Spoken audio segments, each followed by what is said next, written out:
AI caption translation of this webinar is available by clicking on Show Translations and choosing your preferred language. My name is Heather Pubels, and I'm the President and CEO of MAI.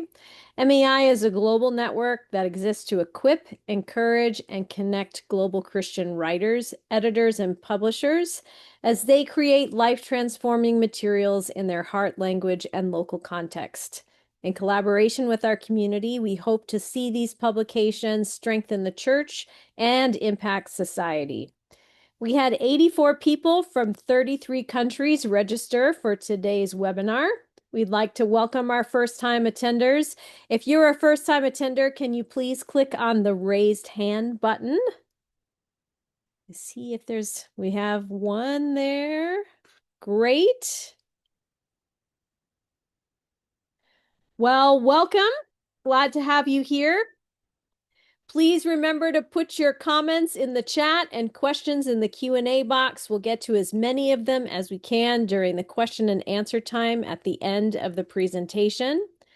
Today's 1-hour webinar is entitled The Art of First Impressions: How to Work with a Designer to Create a Winning Book Cover. In this webinar, you'll gain practical insights on what designers really need to know to create an effective cover, which information is essential, how it should be delivered, and how to provide feedback that truly helps. And you'll learn how to foster collaboration and ensure a more satisfying and creative result. Our presenter is Rick Szuecs. He is a part of the design team at Christianity Today magazine, and he's been working in editorial design since 2009. Over the years, he has created book covers in Brazil and the United States. Rick is married to an illustrator named Pri. Together, they have launched 2 recently published illustrated Bible projects, one for women and another for children. Rick, if you're there, can you put on your camera? Just wanted to tell us a little bit more about, Yes. tell us Hi. more about these Bible projects. Yes. Well, hi, everybody. And let me show you the Bible. So this is the first one. Um, this was published. Can you see it? Oh, yeah. Yep. Oh, yeah. Now you can see it. Yeah. So this is for women, and it's like full of illustrations on the inside. And that is great because then all the women can, get interested in the illustration and go to the Bible text and read the whole story. And this was published almost 4 years ago, and it sold over 200,000 copies now. So we are Wow, really happy about this. incredible. And this year, we just published the kids version of that, which is this one. We always have like 4 different covers. So this is the one called stickers. So it's all white because the kids can just, add stickers to the cover and make it their own. And it's the same idea, but here in Brazil, we have at school, like when you have art classes, we have a notebook just like this, like a horizontal notebook like this. So that's why we're using it like this, just the opposite. Very And cool. yeah, and it has a lot of really cool kids illustrations like this with Bible verses. I know it's blurred, but I can share links later. But yeah, we're really happy about this, especially because we created this thinking about our own kids. We have 2 kids, 11 and 9. So it's been a blessing to work on this project. That's great. Well, Rick, we're glad to have you here today, and you can go ahead and share your screen and get started with your presentation. Okay, cool. Let's go. Okay, so be patient with me. I'm using 2 computers, and it's one more that I can handle. But I think we're gonna make it work. Uh,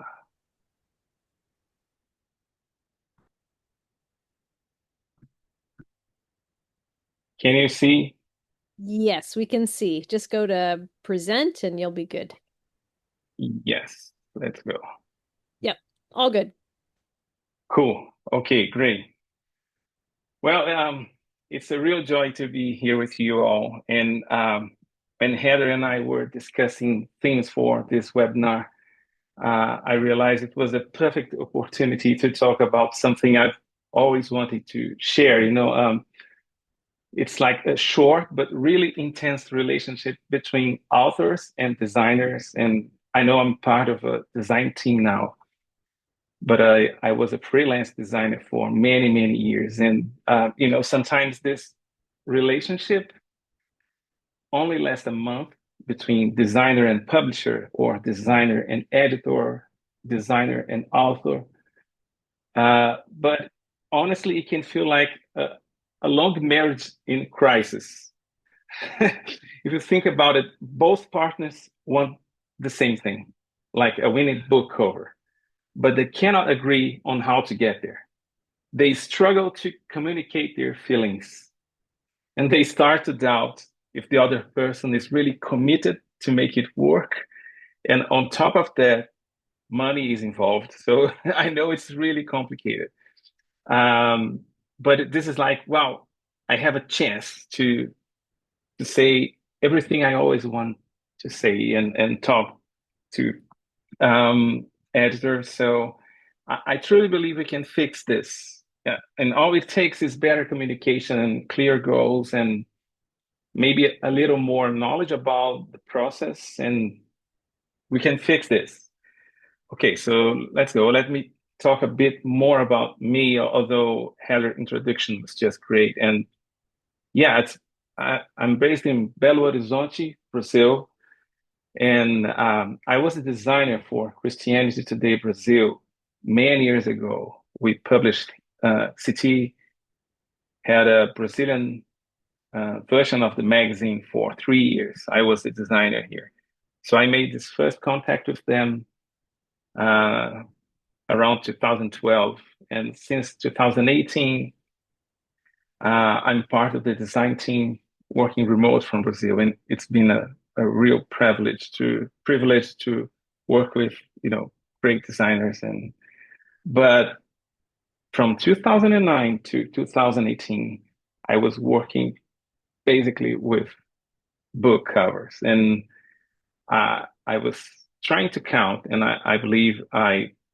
worked on over 100 book covers. I didn't collect everything, but I was trying to think what was my feeling when I remember those covers, right?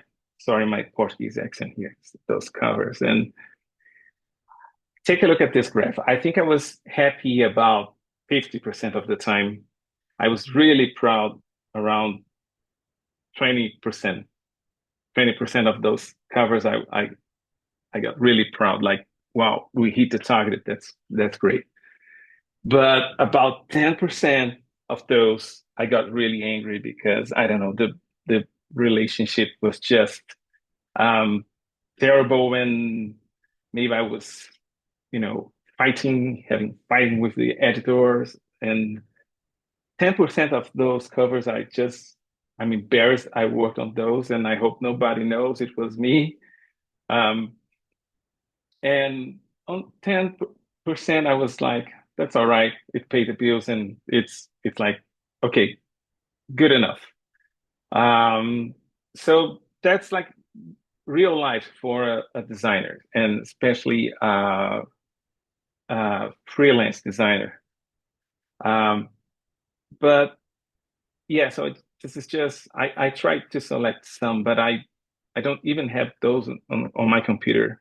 So I was trying to go online and select something, but um, I promised to update my portfolio on Instagram, and you guys can check more of my work later. Okay.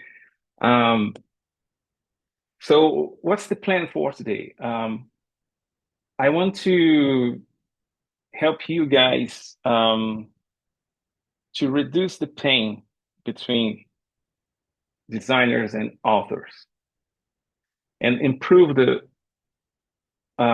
relationship between, those two agents. And I know sometimes it's an editor, sometimes it's a publisher, sometimes it's the author. But here's our roadmap for this. First, we are going to clarify the roles. Okay, so who does what? And we need to define exactly what the author or editor is responsible for, versus what the book designer is expect to do. Okay, and then I will try to teach you guys how to write a great design brief, because this is really, really important. Important. This is the document that start everything off on the right foot. And finally, we will talk about how to give good feedback. And I want to show you how to ask for changes in a way that leads to a better cover and not just like a stressful argument. Okay? I don't know if, my screen is like full with this uh, the PowerPoint thing, so I'm not seeing any kind of question from you guys. So if anyone has a question, we can just maybe talk by the end of the presentation. Okay. Okay. So now let's talk about the author's role here. Okay, he's like the strategist, and so he's the one like who will define the genre of the book. Where does this book belong, right? Is it a thriller? Is it like theology? Is it fiction? Is it a children's book? And the author must know the audience, right? Who's reading this, and also because he was really involved in creating the story, so he needs to set the mood, right? What does the story feels like? Like he said, there is it a dark thing? Uh, is it a fun book about with great stories? Is it a book about testimonies? And it needs, of course, to provide all the specs, right? Title, subtitle, and we're gonna see more of this when we talk about the creative brief. Okay.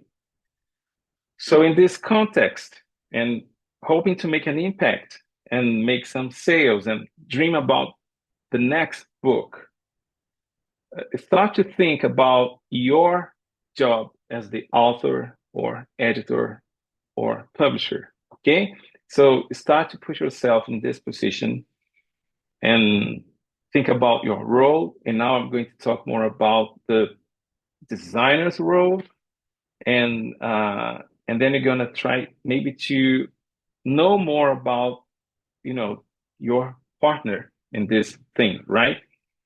But think about this. You are the expert on the what. What is this book about? What are you talking about?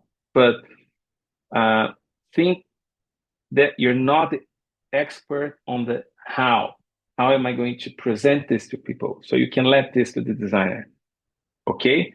So your main responsibility is to tell the designer what the book is and not how it should look. Think about this. Keep that in mind. Okay. And you are the expert on the audience of the book, because you have been writing this with the audience in mind, right? So you should share this with the designer. All right. And well, let's talk more about the designer's role, and then we can make a pretty good distinction between those two. I hope I'm being clear. Okay, so let's go to the next slide. Yes. So think about the designer as the strategic partner. Okay. So it's not just someone you hire to do something for you. He's He's in this project with you. So there's a partnership going on right now, okay? And the designer is this. He's like the fresh eye on the thing, because you, the author or editor, you have been living with your book for months now, or maybe years. So you are too close to it, and you know every secret detail. And the designer, he doesn't. But if you think, if you give it a thought, this is like a superpower, because the designer will be the first person to look at your book with in a distance, just like a potential buyer in a bookstore. Okay. And the designer can tell you if the idea for your title is confusing, or the subtitle, um, if it's if the title doesn't match what you are telling the designer about what the book is all about. So you can have a pretty good conversation there. And try to think the designer is like the problem solver, okay? So this is maybe, how can I say this? This is the biggest difference between art and design, okay? An artist works from their own inspiration, a painter or a poet, right? A designer works with constraints. He has a very specific problem to solve, like how do I fit this really long title in this pretty small book cover here? So this is like I have a lot of text and I need to make it fit this tiny rectangle, and it needs to look good. Also need to look good on a cell phone. So the designer job is to solve that puzzle, okay? And the designer will be like a filter to all those issues. Like authors want to say everything on the cover, the plot, the main character, everything. And the designer is the one who can tell you, like, no, we don't need to have everything in there.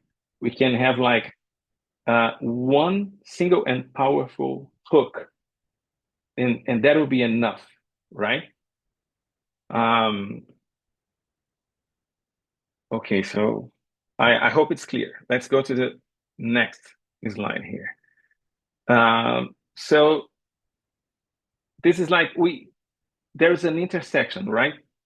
In this collaboration. It is a collaboration between the designer and the editor. And it's like a really, really good partnership. So think about this. You have to give the designer pretty good and clear information, because the designer won't read your mind, right?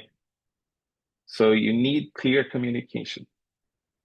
And the thing is, you cannot design the cover.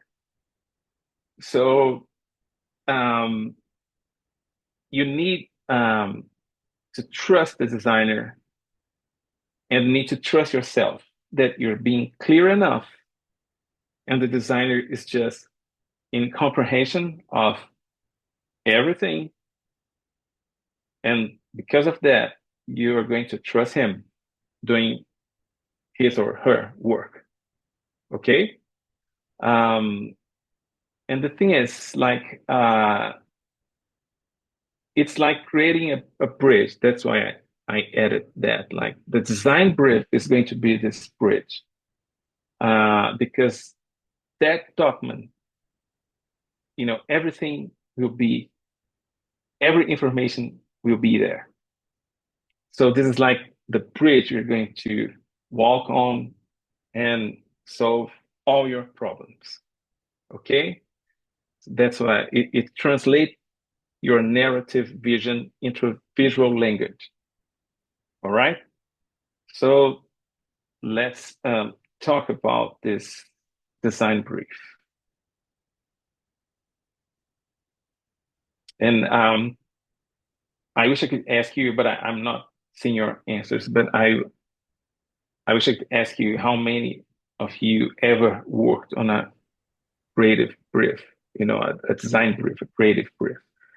We can And ask that. We can ask that question of the group. I'll yeah, verbalize that would be their great. feedback. Yeah. So if you guys want to post that in the chat. So how many of them have worked on a design brief? Is that your question?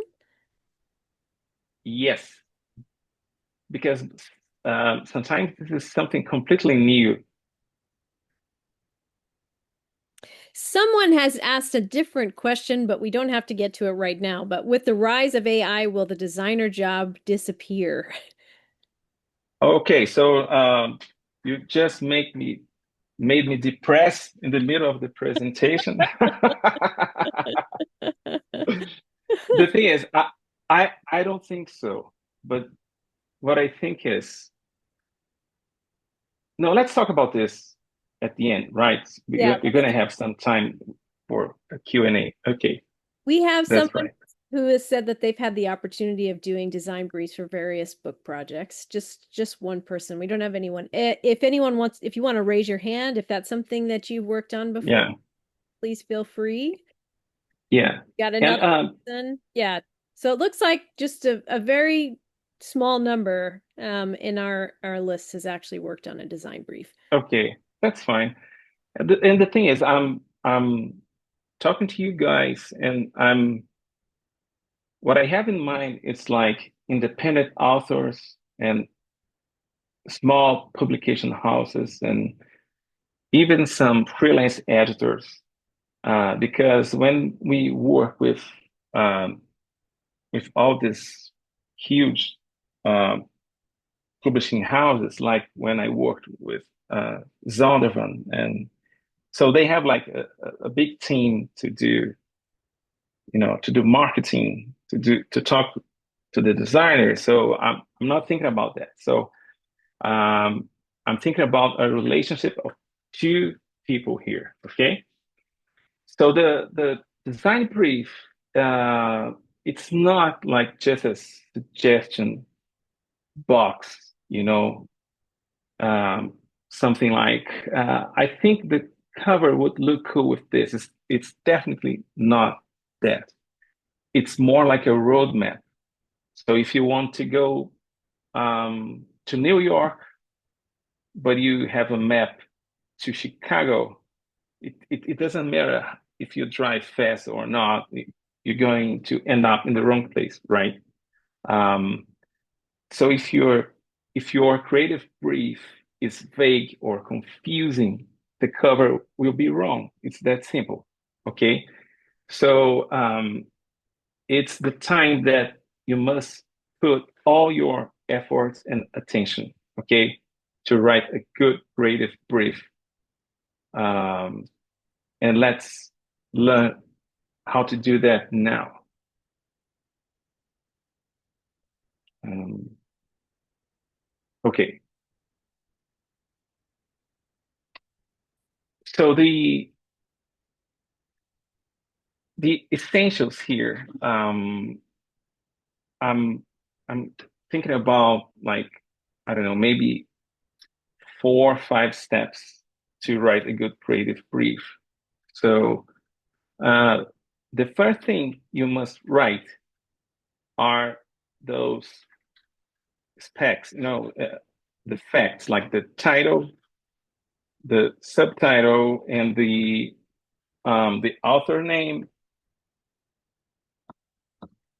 um, the format and size, and this is like, and at this point, you should write as well if it's going to be like a ebook only, if it's going to be paperback, hardcover. This is the time, okay, along with format and size, and then you add the deadline. So um, how many days or weeks the designer will have to work on this project. And then, so this is easy, right? And and then you go to the strategy, okay? And now we are talking about the audience, the target audience, and then you need to be specific, right? Like for example, women aged 30 to 45 and who love historical fiction and watch The Crown.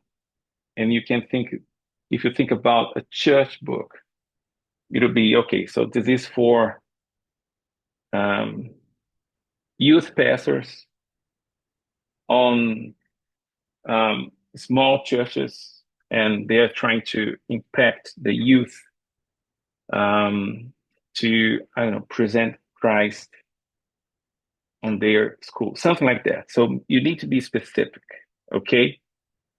And then you need to write a good book description because the thing is, the designer cannot read the whole book. So this is like a fact.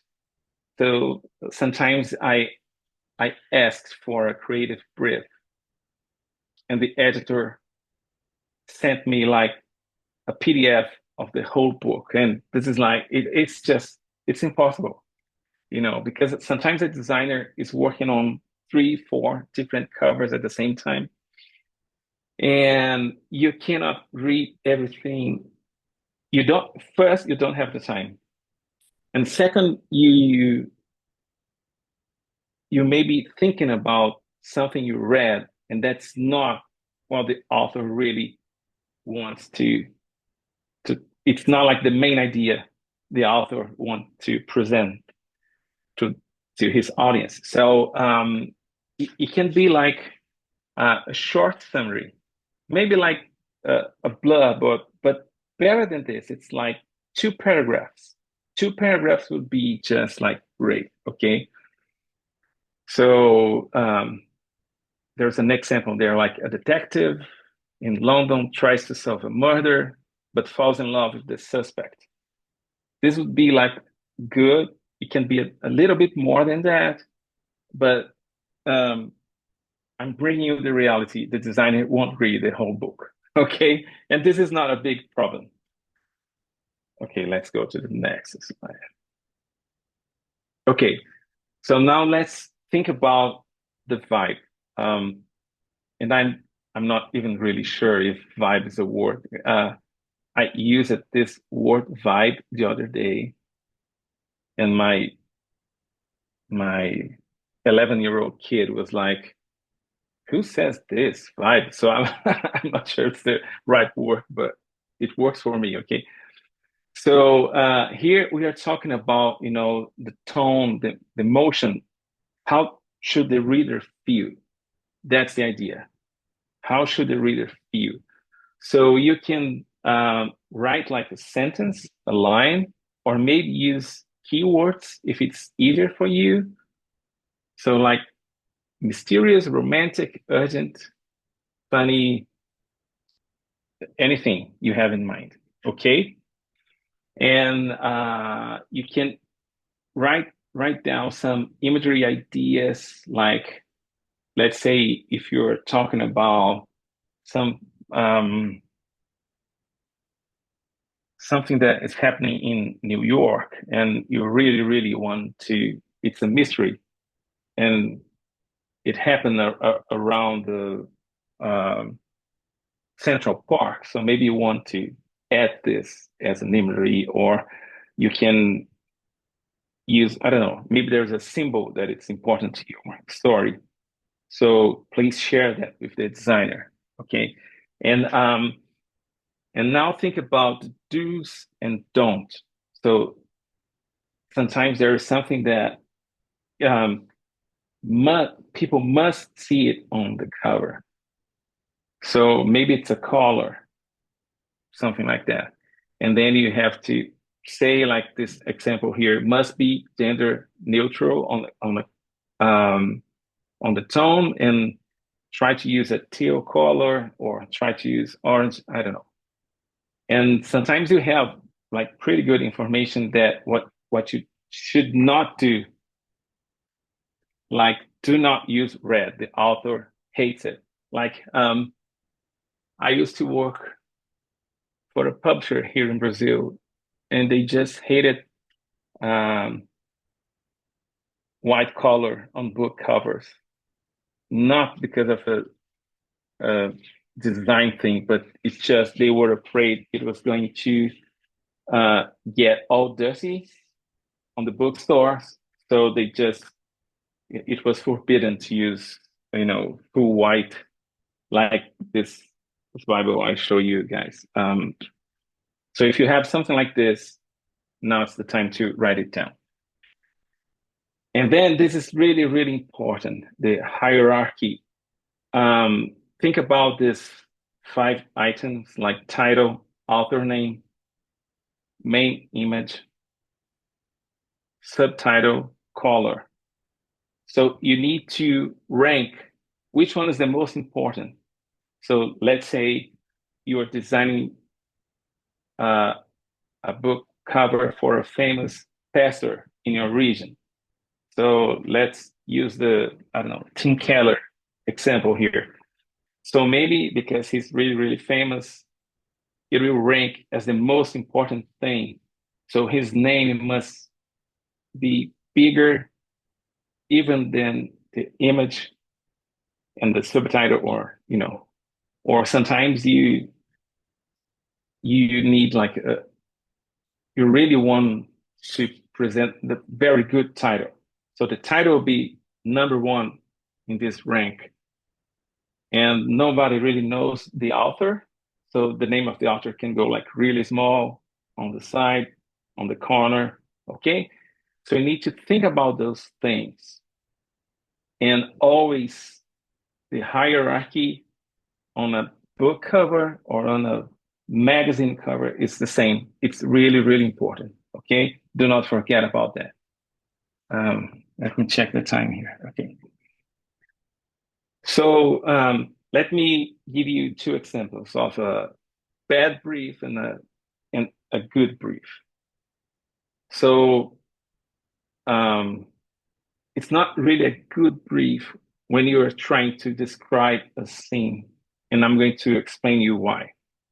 So let's say you write something like, I want a blonde woman in a red dress standing in a hallway, and she looks sad. Make the wallpaper yellow. Put a cat in the corner. Why this is not good? Because it's like you're trying to design the book cover and not the designer. So you're not giving the designer any freedom. You can't see here, but my kid just threw a paper plane to me, asking if they can play video games.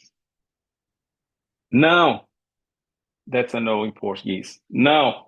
Okay, let's move on. Um, and this is like I to me, this is like micromanagement. So you hire a designer, but you don't give him freedom to work. And so if you only want someone to execute your ideas, you cannot then say that you don't like the cover if the result is just terrible. Okay. So let's think about a good um, a good creative brief. So think about the strategy. So now you're describing the mood of the cover. So you're saying the genre is like a psychological thriller, and think about isolation. And there's a symbol you could use, but use it in your own way. You have the creative freedom to do that. So if you do this, the designer has like the freedom to solve the problem in a creative way. Okay. And this is really, really important. So what the designer wants to know is, I have all the information I need to use all my creativity to come up with a good solution for this book cover. Okay. So that's what the designer is thinking in this case. Um, and can you see the difference between strategy and like just requesting execution on something? And we can talk more about this on the Q&A. Okay, so let's go. Wait, it's the other computer. Okay. Yes, so okay, so this is the creative brief. And at the end of this presentation, I'm going to share a link and you can download like a template of a creative brief so you can use it. Okay, so if you didn't write it all down, don't worry, we will be able to download something later. Okay, so now let's enter the danger zone. So this is this is usually where the marriage breaks up. Okay, because learn how to give good feedback. It's really important. Not only because with good feedback, the designer will understand what you want, but also because there's a human factor there. And if you don't give like good feedback, you can like break the trust and the bond you created. And this is really complicated. So now think about it. I was telling you guys like, do not be specific. Give the designer freedom to work, right? Now it's kind of it's not the opposite, but think about this. Now when giving feedback, you cannot be like subjective. You really need to tell what's bothering you, what's not working. Okay? So, and think about this. When you look for the art for your book cover for the first time, uh, stop asking like, do I like this? And think about this question. Does this work? Does this work? The audience will really understand the title. The audience will get interest. It will help sales. Okay.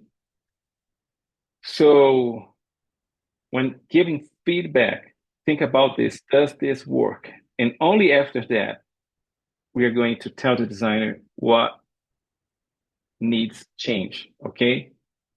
And then you need to be objective. Okay.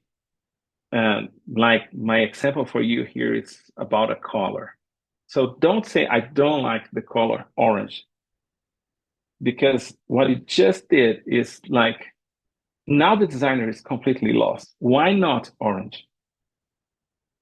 If I can't use this color, but I don't understand why, I don't know which color I should use, because now I have no parameter. It's just I'm lost. Okay?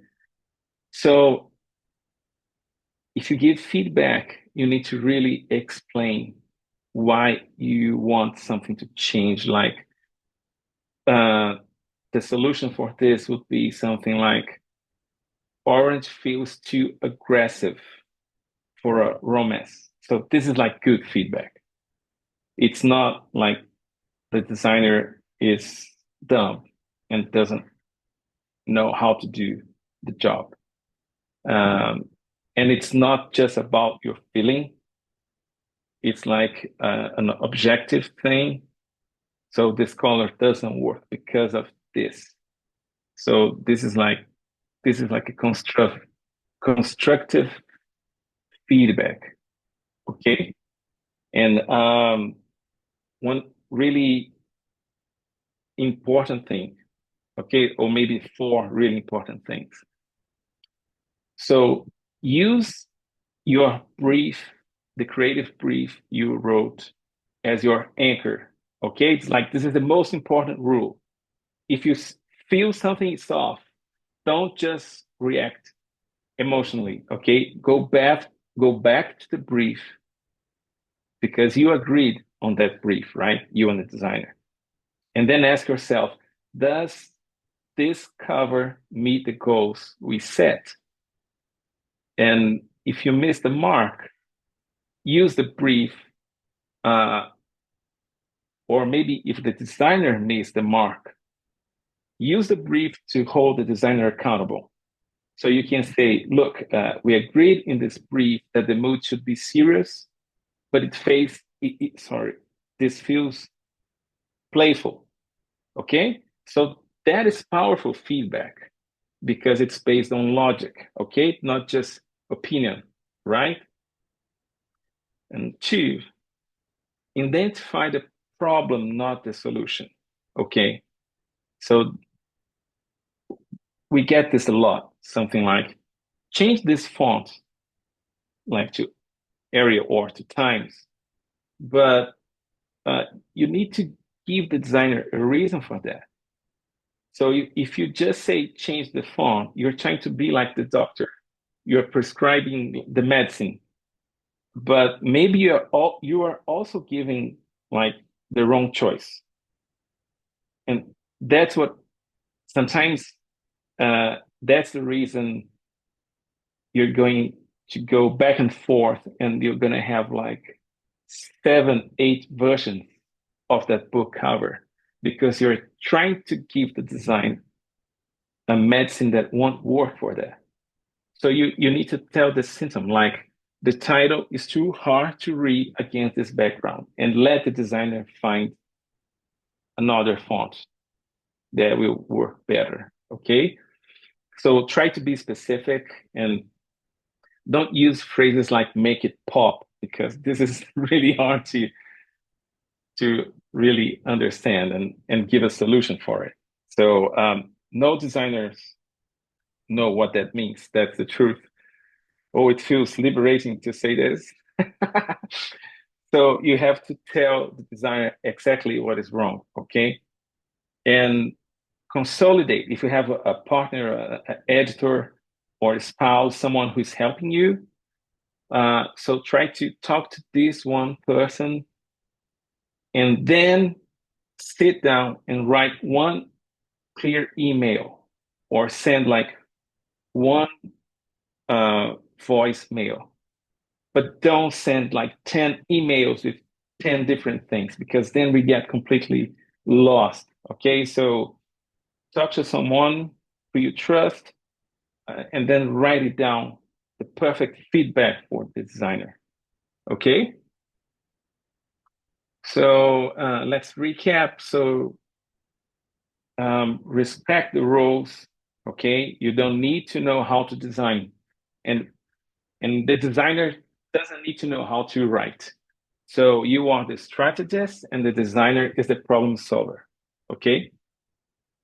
So the creative brief is king. So spend time on it, and a clear creative brief prevents 90% of headaches later on. Okay.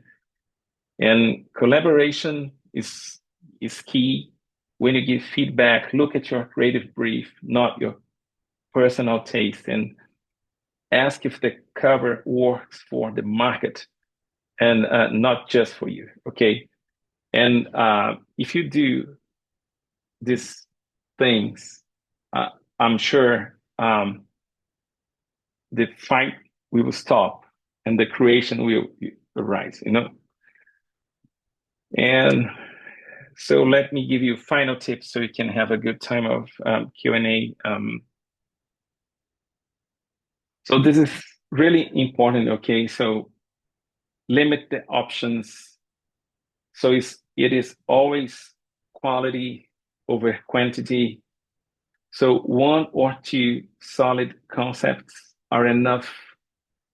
So you don't need to spend all the designer's time asking the designer for, 3, 4, 5 different cover options. So if you have a stronger design brief, then the designer won't need to guess. So like asking too many options actually hurts the project because it forces the designer to split his focus, you know? So any designer like myself, I would rather spend 10 hours making one amazing cover than 10 hours making five covers I don't like. So ask for one or two strong concepts, and I believe that's enough, okay? And also avoid design by committee because I used to have a publisher here in Brazil, and every time I got an email like this, I'm going to share it with the team, and then I'll go back to you. And I learned that the editor was asking like everybody, uh, people, you know, from all areas there, even the kitchen lady. And it's not anything against the kitchen lady, but she wasn't involved in the project. So if you work with the designer on the creative brief and you have everything, but by the time you have to make a decision, you're going to ask 10 different people. This is crazy. That doesn't work. Okay. Um, and then, because then you get like 10 different opinions, but none of them know the creative brief. So they don't know the strategy. Okay. So design by committee always leads to weak result. So trust the designer, trust the professional. Okay.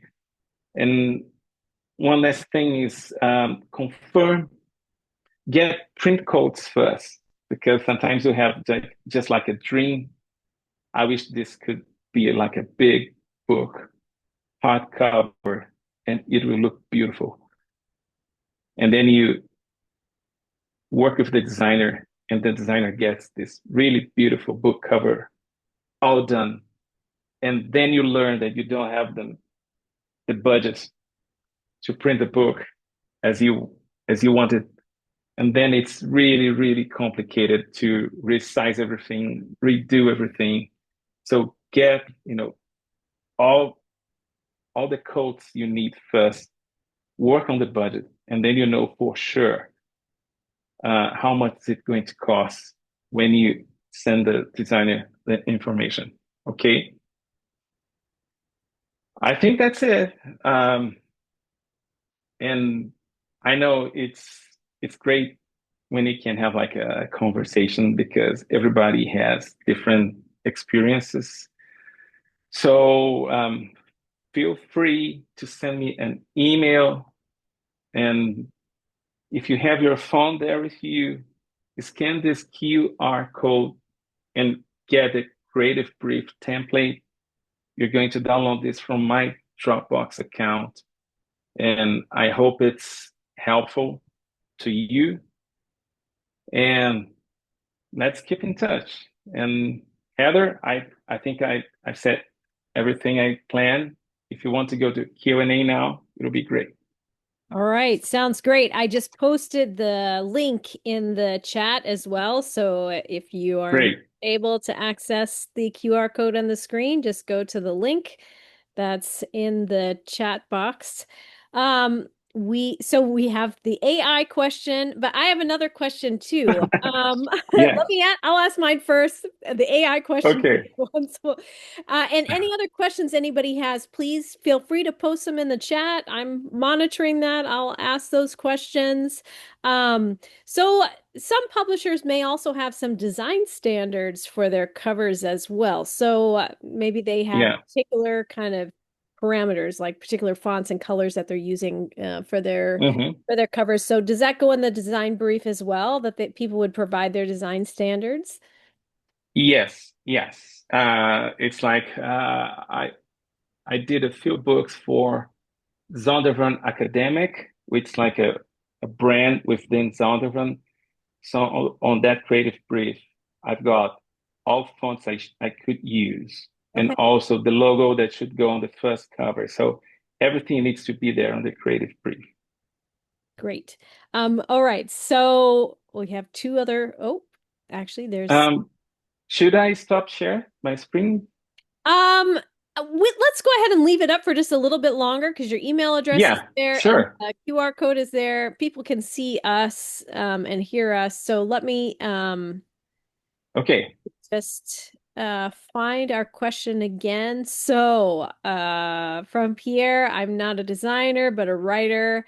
And the moment I'm having, oh, sorry, that he's thinking he should do a joint book with you on how to communicate with designers.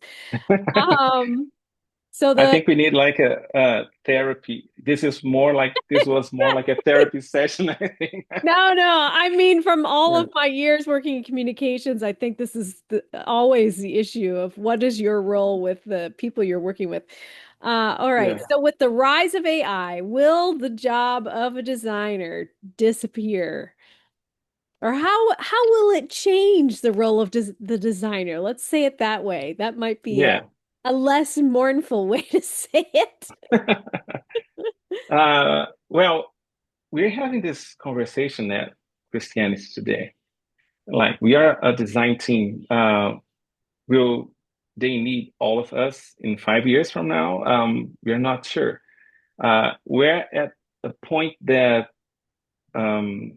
AI is pretty good and can deliver almost 100% what you asked for, but it's not right there yet. So you're going to need like a good or maybe an experienced designer to, get that file and put some work on it to make like a fantastic book cover. But I think the problem is somehow financial because the thing is, um, I'll give you an example with illustration, and it'll be the same with designer. Okay, so 1 year ago, maybe we needed like an illustration for a CT article, and we found someone who was really good, and he created two illustrations for us. In his budget, his we need to pay him like almost $2,000 for those. And I knew that style of illustration was called tilt shift.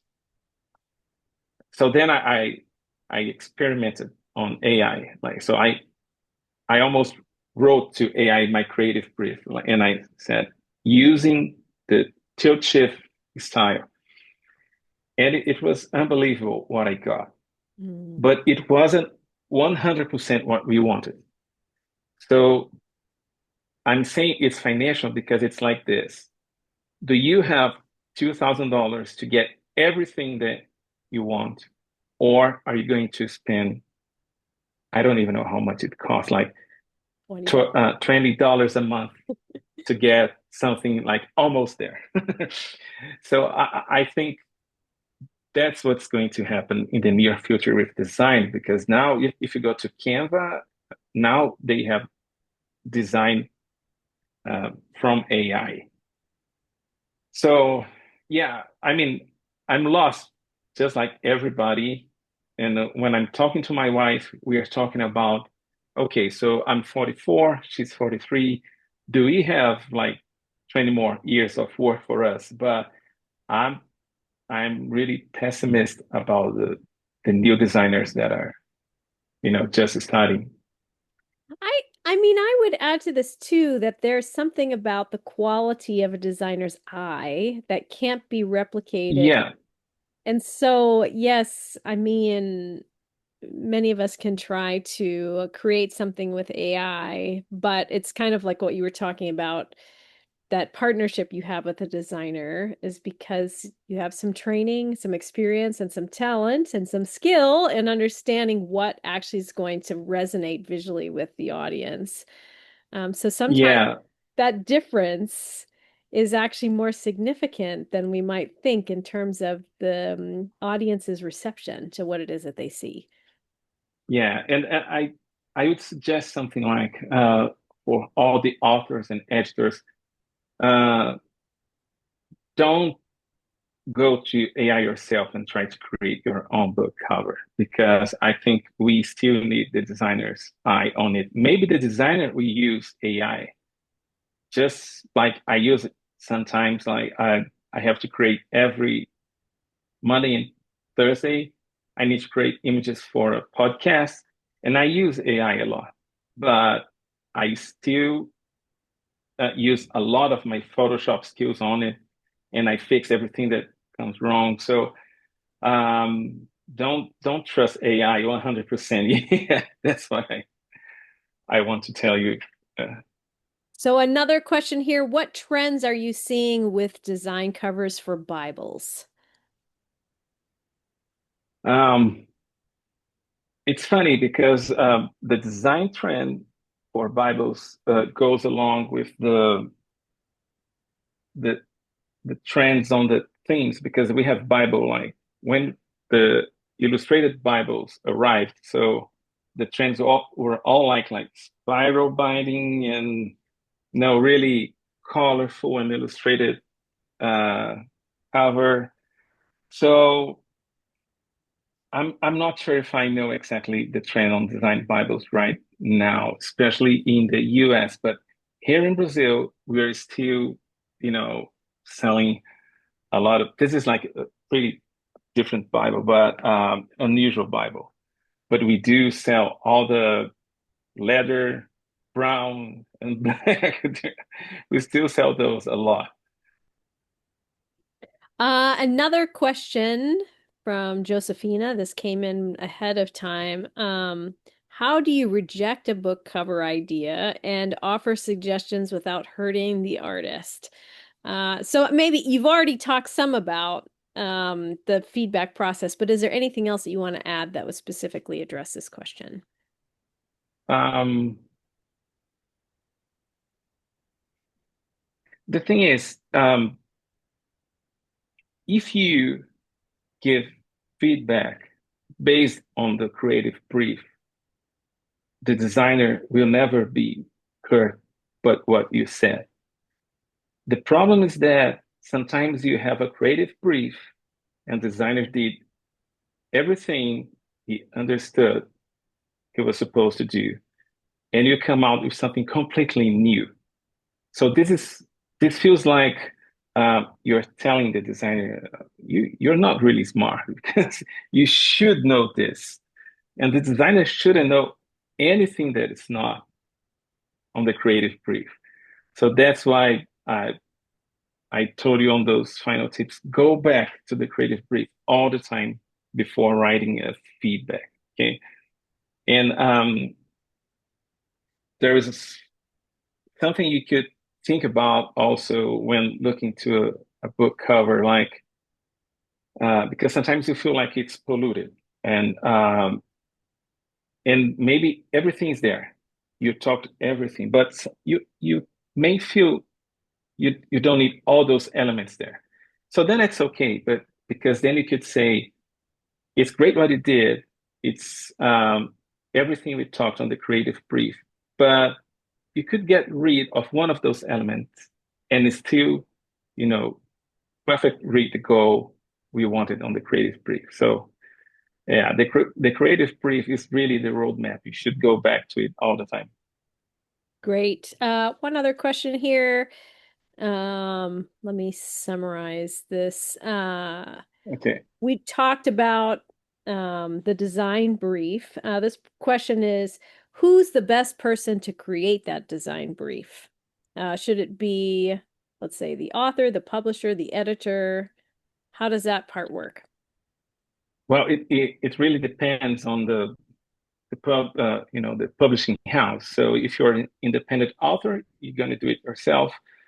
If you have an editor, you could work on it together, or maybe the editor will do it for you because he's already working on editing what you write. So, um, and maybe it's a publisher if it's a small publishing house and the editor is part of every project. But it's always like this. You can ask the designer questions, or if the designer has its own creative brief model, but then you need to, to write it down yourself, the author, or maybe the author and editor. Great. Let me just pull from another question here from Jan. Because we talked about much of this. Let's see. Um, whose input matters most? When The wives.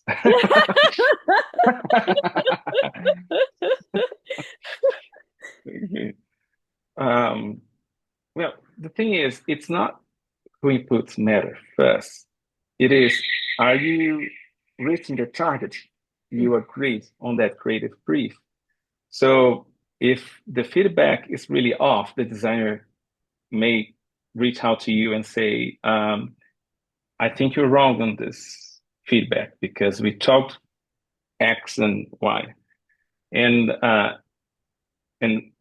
same thing applies to you. If the designer goes really wrong, you could go to the creative brief, reach out to the designer and say, this is not what really talked. So read it again and try to rework that. But it's not a matter of who inputs matter, more than the other. Yeah, great. And just one other part of that. What about testing? What's the value of doing some audience testing with different cover ideas? Well, depends on who are you testing that with. So if you're like sharing it online and then you're expecting 50 responses, it'll be just crazy because it's just like the committee idea.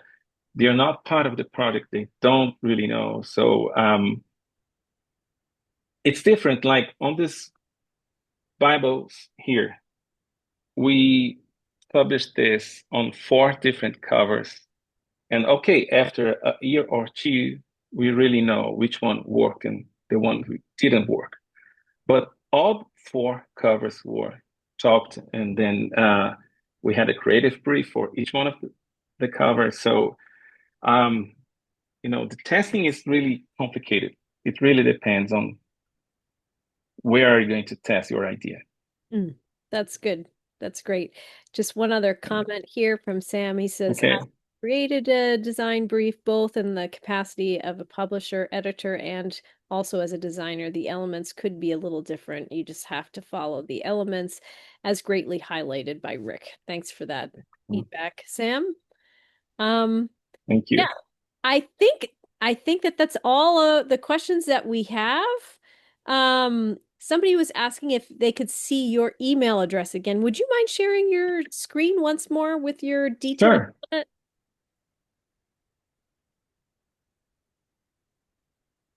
Um,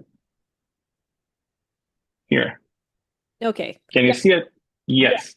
Yep. They're up on the screen. So your email, rick@rickszuecs.com, and Instagram, Rick Szuecs Design, your website, rickszuecs.com. Yeah. Yeah. Thank you for posting that. And Sure. And I would like to thank you, Heather, and thank you, everybody here.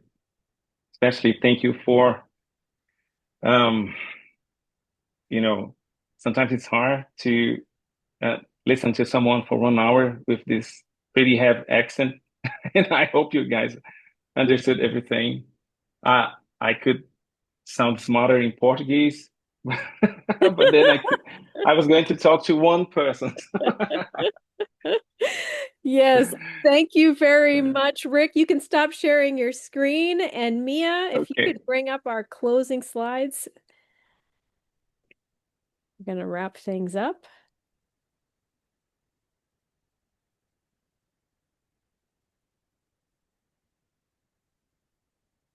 All right. So thank you so much for what you shared with us today, Rick. We're glad you joined us. This webinar has been recorded. All registered participants will receive a link to the recording today, and it will soon be posted on the MAI YouTube channel. We want to know how we can serve you better through our webinars. There's a QR code on your screen and a link in the chat panel where you can go to take a short survey, and we'll put that up again at the end. Make sure you look out for our next webinar in English. scheduled for February 10th at 1 p.m. UTC time. It's entitled Laying Strong Foundations Now: How to Grow Your Publishing Ministry and Business. It's being presented by Rowan Miller, Commercial Director for SPCK Publishers in the UK. MAI regularly offers training in writing, editing, and publishing both online and in person. We encourage you to go to maiglobal.org to find out more and to discover more resources and information. Thank you to all of you who joined and participated with us today. I'm Heather Pubels, your host, along with Mia Toganon, our technical assistant. The QR code for our survey will be going up very soon again. So please take a moment to give us a little feedback before you sign off. The survey should only take a minute, and your input is valuable. Until next time, keep writing, everyone.